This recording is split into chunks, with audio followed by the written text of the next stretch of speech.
ನಮಸ್ಕಾರ. ಹವ್ಯಕ ಪಾಕಶಾಲೆಗೆ ಮತ್ತೊಮ್ಮೆ ನಿಮಗೆ ಸ್ವಾಗತ. ಹಾಗಲಕಾಯಿ ಎಣ್ಣೆಗಾಯಿ ಅಂತಂದರೆ ಬಾಯಲ್ಲಿ ನೀರೂರುತ್ತಲ್ವ. ಈ ರೀತಿಯಾಗಿ ಒಂದು ಸಲ ಮಾಡಿ ನೋಡಿ, ತುಂಬಾ ಸ್ಪೆಷಲ್ ಆಗಿರುತ್ತೆ, ಹೆಲ್ದಿಯಾಗಿ ಕೂಡ ಇರುತ್ತೆ, ತುಂಬ ಎಣ್ಣೆಯನ್ನು ಬೇಕಾಗೋದಿಲ್ಲ, ಅಷ್ಟೇ ಟೇಸ್ಟಿಯಾಗಿ ಅಷ್ಟೇ ಸೂಪರಾಗಿ ಊಟದ ಜೊತೆಗಾಗಿರ್ಬೋದು, ರೊಟ್ಟಿ ಜೊತೆಗೆ ಒಳ್ಳೆ ಒಂದು ಕಾಂಬಿನೇಷನ್ ಅಂತ ಹೇಳ್ಬೋದು. ಬನ್ನಿ ಫ್ರೆಂಡ್ಸ್, ಹಾಗಿದ್ರೆ ಈ ರುಚಿಕರವಾದಂತಹ ಹಾಗಲಕಾಯಿ ಎಣ್ಣೆಗಾಯನ್ನು ಮಾಡೋದು ಹೇಗೆ ಅಂತ ನೋಡೋಣ. ನಾನಿಲ್ಲಿ ಮಾರ್ಕೆಟಿಂದ ಒಂದು 8ರಿಂದ 10 ಆಗುವಷ್ಟು ಒಂದೇ ಸೈಜಿನ ಹಾಗಲಕಾಯಿನ ತಂದಿದ್ದೀನಿ. ತುಂಬ ಎಳೆಯ ಹಾಗಲಕಾಯಿ ಸಿಕ್ಕಿದರೆ ತುಂಬಾ ಚೆನ್ನಾಗಿ ಬರುತ್ತೆ.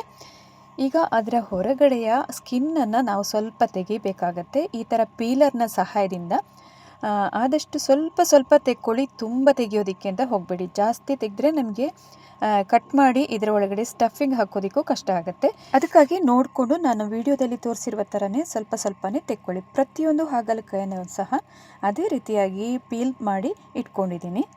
ಇನ್ನು ನಾವು ಸಿಪ್ಪೆ ತೆಗೆದಿಟ್ಟಂತಹ ಈ ಪೀಲ್ ಏನಿದೆ ನೋಡಿ, ಅದು ಆಮೇಲೆ ಒಳಗಡೆ ಬೀಜ ಎಲ್ಲನೂ ನಾವು ಉಪಯೋಗ ಮಾಡೋದಕ್ಕೆ ಇರುತ್ತೆ. ಈಗ ನಾನು ತೋರಿಸ್ತಾ ಹೋಗ್ತೀನಿ. ನಂತರ ಈಗ ನೋಡಿ, ಸಿಪ್ಪೆ ಇಷ್ಟು ಸಿಕ್ಕಿದೆ, ಇದನ್ನು ಸೈಡಲ್ಲಿ ಇಟ್ಟಿರೋಣ. ನೋಡಿ, ಈಗ ಪೀಲ್ ಮಾಡಿರುವಂಥ ಹಾಗಲಕಾಯಿನ ನೋಡ್ತಾ ಇದ್ದೀರಲ್ಲ. ಇನ್ನು ಇದನ್ನು ಮಧ್ಯಭಾಗದಲ್ಲಿ ನೋಡಿ ಈ ಥರ ಚಾಕುವಲ್ಲಿ ಸೀಳಿ ಬೀಜವನ್ನು ಸಹ ತೆಗೆಯೋಣ. ಒಂದು ವೇಳೆ ಹಾಗಲಕಾಯಿದು ಬೀಜ ತುಂಬ ಬೆಳೆದಿದೆ, ಗಟ್ಟಿಯಾಗಿದೆ ಅಂತಂದರೆ ಅದನ್ನು ತಿರ್ಗಾ ನಮಗೆ ಉಪಯೋಗ ಮಾಡೋದಕ್ಕೆ ಬರೋದಿಲ್ಲ, ಅದನ್ನು ಬಿಸಾಕಬೇಕಷ್ಟೇ. ನಾನಿಲ್ಲಿ ತಗೊಂಡಿರುವಂತಹ ಪ್ರತಿಯೊಂದು ಹಾಗಲಕಾಯಿ ತುಂಬ ಎಳೆಯದಾಗಿತ್ತು. ನೋಡಿ, ನಾನೀಗ ತೆಗೆದು ತೋರಿಸ್ತಾ ಇದ್ದೀನಿ. ಬಿಳಿಯಾಗಿದೆ ನೋಡಿ, ಎಷ್ಟು ಚೆನ್ನಾಗಿದೆ ಅಂತಂದರೆ. ಅದನ್ನು ನಾವಿನ್ನೀಗ ಸ್ಟಫಿಂಗಿಗೆ ಉಪಯೋಗ ಮಾಡ್ಕೊಳ್ಳೋಣ.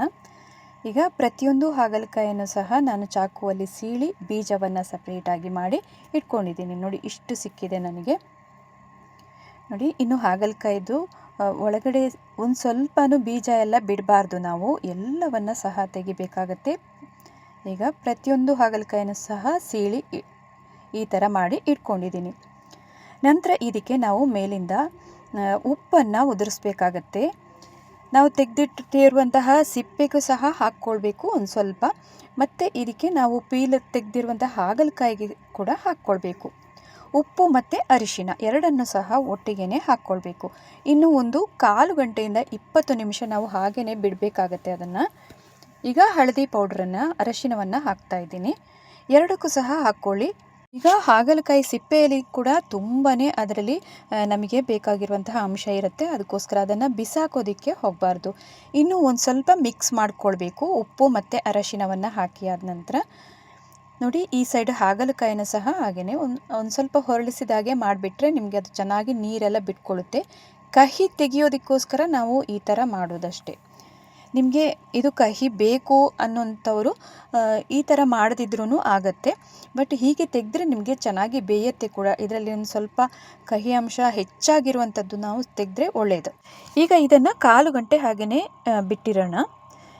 ಈಗ ಸ್ಟಫಿಂಗಿಗಿರುವಂತಹ ನಾವು ಮಸಾಲೆಗಳನ್ನೆಲ್ಲ ಹುರಿದು ರೆಡಿ ಮಾಡ್ಕೊಳ್ಬೇಕಾಗತ್ತೆ. ನಾನು ಈಗಾಗಲೇ ಒಂದು ಪ್ಯಾನನ್ನು ಬಿಸಿಗೆ ಇಟ್ಕೊಂಡು ಅದಕ್ಕೆ ಅರ್ಧ ಕಪ್ಪಿಗಿಂತ ಒಂದು ಸ್ವಲ್ಪ ಕಡಿಮೆ ಶೇಂಗಾ ಬೀಜವನ್ನು ಹಾಕಿ ಹುರ್ಕೊಳ್ತಾ ಇದ್ದೀನಿ. ಎಣ್ಣೆ ಹಾಕದೆ ನಾವೀಗ ಡ್ರೈ ರೋಸ್ಟು ಮಾಡ್ಕೊಳ್ಬೇಕಾಗತ್ತೆ. ನೋಡಿ, ಕೆಂಪಗಾಗುವವರೆಗೆ ಶೇಂಗಾ ಬೀಜವನ್ನು ಹುರ್ಕೊಂಡು ಒಂದು ತಟ್ಟೆಗೆ ಹಾಕಿ ಇಟ್ಕೊಂಡಿದ್ದೀನಿ. ನಂತರ ಅದೇ ಪ್ಯಾನ್ನಲ್ಲಿ 2 ಚಮಚ ಆಗುವಷ್ಟು ಕೊತ್ತಂಬರಿ ಬೀಜ, 1 ಚಮಚ ಜೀರಿಗೆ, ಇನ್ನೊಂದು 1/4 ಚಮಚ ಆಗುವಷ್ಟು ಬ್ಲ್ಯಾಕ್ ಪೆಪ್ಪರನ್ನು ಇಲ್ಲಿ ಹಾಕ್ಕೊಂಡು ಹುರಿತಾ ಇದ್ದೀನಿ.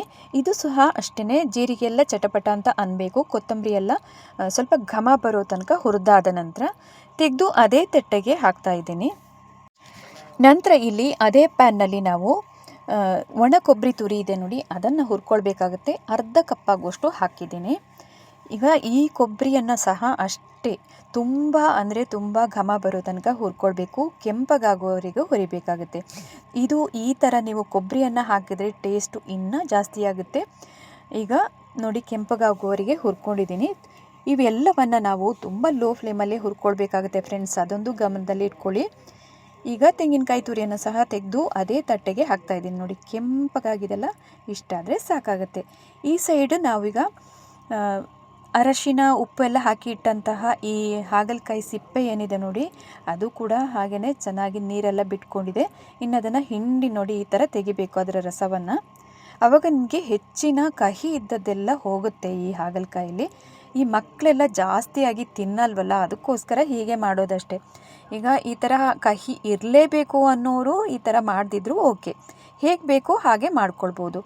ಈ ಸೈಡು ಹಾಗಲಕಾಯಿದ್ದು ಸಹ ನಾವು ರಸವನ್ನು ಈ ಥರ ಹಿಂಡಿ ತೆಗಿಬೇಕು. ನೋಡಿ, ಅದು ಚೆನ್ನಾಗಿ ಬಿಟ್ಕೊಳ್ಳುತ್ತೆ, ಅದರಲ್ಲಿರುವಂತಹ ರಸ ಎಲ್ಲ ನೋಡಿ ಈ ಥರ ಬರುತ್ತೆ ಅದು. ಈಗಾಗಲೇ ಹಾಗಲಕಾಯಿ ಆಗಿರ್ಬೋದು, ಸಿಪ್ಪೆಯಿಂದ ಆಗಿರ್ಬೋದು ಎಲ್ಲವನ್ನು ರಸವನ್ನು ಹಿಂಡಿ ತೆಗೆದಿದ್ದೀನಿ. ಇನ್ನು ಅದರ ಬೀಜವನ್ನು ಸಹ ನಾವೀಗ ಸಿಪ್ಪೆನ ಜೊತೆಗೆ ಹಾಕಿ ಇಟ್ಕೊಳ್ಳೋಣ. ಇನ್ನೊಂದು ಸ್ಟೀಮರನ್ನು ಬಿಸಿಗೆ ಇಟ್ಕೊಂಡಿದ್ದೀನಿ. ಅದರಲ್ಲಿ ನಾವೀಗ ಹಿಂಡಿ ಬಿಟ್ಟು ತೆಗೆದಂತಹ ಈ ಹಾಗಲಕಾಯಿಯನ್ನು ನಾವು ಚೆನ್ನಾಗಿ ಈಗ ಸ್ಟೀಮ್ ಮಾಡ್ಕೊಳ್ಬೇಕಾಗತ್ತೆ. ಒಂದು 1/4 ಗಂಟೆಯಿಂದ 20 ನಿಮಿಷ ಎಲ್ಲ ಹಿಡಿಯುತ್ತೆ ಅದು ಬೇಯೋದಕ್ಕೆ. ಈ ಸೈಡ್ ಒಂದು ಬಾಣಲಿಯನ್ನು ಬಿಸಿಗೆ ಇಟ್ಕೊಂಡಿದ್ದೀನಿ, ಅಥವಾ ಒಂದು ಪ್ಯಾನನ್ನಾದರೂ ತಗೊಳ್ಳಿ. ಅದಕ್ಕೊಂದು ಸ್ವಲ್ಪ ಎಣ್ಣೆಯನ್ನು ಹಾಕ್ಕೊಂಡು ಈಗ ನಾವು ಯಾವುದೀಗ ಸಿಪ್ಪೆ ಮತ್ತು ಇದರ ಹಾಗಲಕಾಯಿಯ ಒಳಗಿನ ಬೀಜ ಇದೆ ನೋಡಿ, ಅವೆರಡನ್ನು ಸಹ ನಾವೀಗ ಚೆನ್ನಾಗಿ ಈಗ ಹುರ್ಕೊಳ್ಳೋಣ ಎಣ್ಣೆಯಲ್ಲಿ. ನೋಡಿ, ಈಗಾಗಲೇ ಇದರ ಹಸಿ ಎಲ್ಲ ಹೋಗಿದೆ, ಚೆನ್ನಾಗಿದೆ, ಫ್ರೈ ಆಗಿದೆ. ನಂತರ ತೆಗೆದು ಅದೇ ನಾವೀಗ ಮಸಾಲೆ ಎಲ್ಲ ನಾವು ಹುರಿದು ಇಟ್ಕೊಂಡಿದ್ದೀವಲ್ಲ, ತೆಂಗಿನಕಾಯಿ ಒಣ ಕೊಬ್ಬರಿ ಆಗಿರ್ಬೋದು, ಶೇಂಗಾ ಬೀಜ, ಇವೆಲ್ಲವನ್ನು ಹುರಿದಿಟ್ಟಂತಹ ತಟ್ಟೆಗೆ ಅದನ್ನು ಸಹ ಹಾಕ್ತಾಯಿದ್ದೀನಿ. ನೋಡಿ, ಇವು ಎಷ್ಟು ಪೌಷ್ಟಿಕ ಭರಿತವಾಗಿದೆ ಇರುತ್ತೆ ಅಂತಂದರೆ ಆರೋಗ್ಯಕ್ಕೆ ತುಂಬಾ ಒಳ್ಳೆಯದು. ಈಗ ಒಂದು ಮಿಕ್ಸಿ ಜಾರನ್ನು ತಗೊಂಡು ಅದಕ್ಕೆ ಈಗ ನಾವು ಹುರಿದಿರುವಂತಹ ಎಲ್ಲ ಮಸಾಲೆಗಳನ್ನು ಹಾಕಿ ಗ್ರೈಂಡ್ ಮಾಡ್ಕೊಳ್ಬೇಕಾಗುತ್ತೆ. ಅದಕ್ಕಿಂತ ಮುಂಚೆ ಇದಕ್ಕೆ ರುಚಿಗೆ ತಕ್ಕಷ್ಟು ಉಪ್ಪನ್ನು ಈಗಲೇ ಹಾಕ್ಕೊಳ್ಬೇಕು. ನಂತರ ಇದಕ್ಕೆ ಸ್ವಲ್ಪ ಬೆಲ್ಲವನ್ನು ಹಾಕ್ಕೊಳ್ಬೇಕಾಗುತ್ತೆ. ಇದು ಕಂಪಲ್ಸರಿಯಾಗಿ ಹಾಕ್ಕೊಳ್ಳೇಬೇಕು, ತುಂಬ ರುಚಿಯಾಗಿರುತ್ತೆ. ನಂತರ ಇದಕ್ಕೆ ಹುಣಸೆ ಹಣ್ಣನ್ನು ಒಂದು ಸ್ವಲ್ಪ ಹಾಕ್ಕೊಂಡಿದ್ದೀನಿ. ಮತ್ತು ರುಚಿಗೆ ತಕ್ಕಂಗೆ ಅಚ್ಕಾರದ ಪುಡಿಯನ್ನು ಇಲ್ಲಿ ಹಾಕ್ಕೊಳ್ಳಿ. ಇನ್ನು ಸ್ವಲ್ಪ ಅರ್ಧ ಚಮಚದಿಂದ 1/4 ಚಮಚ ಆಗುವಷ್ಟು ಅರಿಶಿಣವನ್ನು ಹಾಕ್ಕೊಳ್ಬೇಕು. ಇನ್ನು ಅರ್ಧ ಚಮಚ ಆಗುವಷ್ಟು ಜೀರಿಗೆ ಪುಡಿಯನ್ನು ಹಾಕ್ಕೊಂಡಿದ್ದೀನಿ. 1 ಚಮಚ ಕೊತ್ತಂಬರಿ ಪೌಡರ್, ಇನ್ನು 1 ಚಮಚ ಆಗುವಷ್ಟು ಗರಂ ಮಸಾಲವನ್ನು ಹಾಕಿ ಆದ ನಂತರ ಇದಕ್ಕೆ ಲಾಸ್ಟಲ್ಲಿ ಪುಡಿ ಇಂಗನ್ನು ಹಾಕ್ಕೊಳ್ತಾ ಇದ್ದೀನಿ. ಇವಿಷ್ಟನ್ನು ಹಾಕಿ ತುಂಬ ತರಿತರಿಯಾಗಿ ಮಾಡಿ ತರಬೇಕು. ತುಂಬ ನುಣ್ಣಗೆ ಮಾಡೋದಕ್ಕೆ ಹೋಗಬೇಡಿ, ಅಷ್ಟು ರುಚಿಯಾಗಿ ಬರೋದಿಲ್ಲ.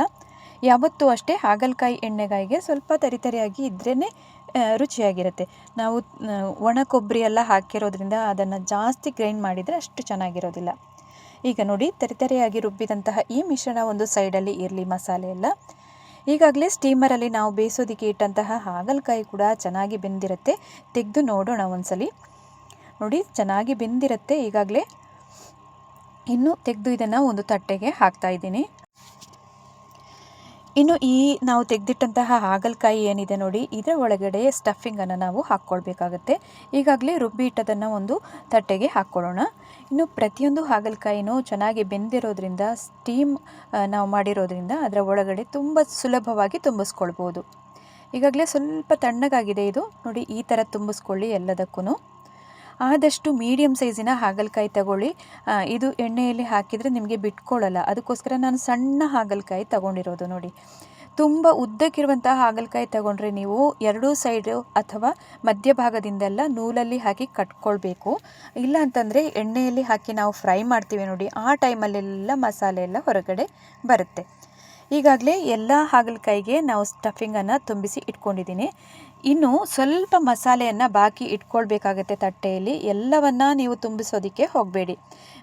ಕೊನೆಯಲ್ಲಿ ನಾನು ಹೇಳ್ತೀನಿ ಅದನ್ನು ಏನು ಮಾಡಬೇಕು ಅಂತ.